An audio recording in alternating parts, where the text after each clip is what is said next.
Evening, a 14-year-old Melbourne girl facing more than 100 charges has been let off scot-free because her lawyer says she's too young to understand the consequences of her actions. Police say she terrorised the Jewish community in Ripponlea and deliberately ran down a cyclist with a stolen car.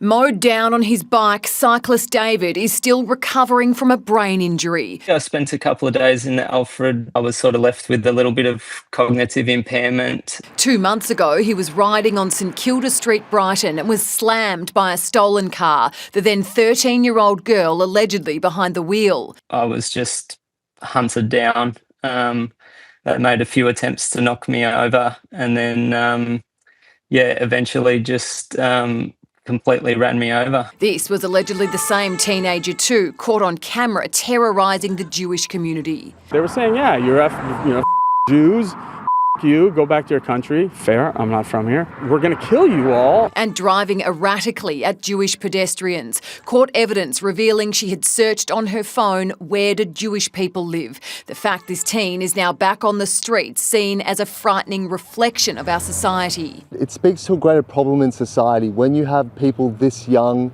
forming this level of hatred towards their Jewish friends and neighbours. The girl's lawyer managed to convince Victoria Police prosecutors that there was too strong a case for the legal principle of dolly incapax, meaning the accused was not mature enough to understand the consequences of her actions.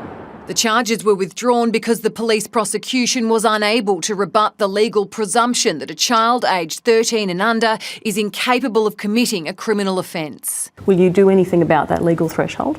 So I will do everything to toughen consequences for young offenders to deal with the new types of offending that we are seeing. David says he's case in point. I think with violent crimes like weaponising a vehicle and intentionally running someone over, it needs to be sort of taken away from that protection of the law. Laura Turner, 7 News.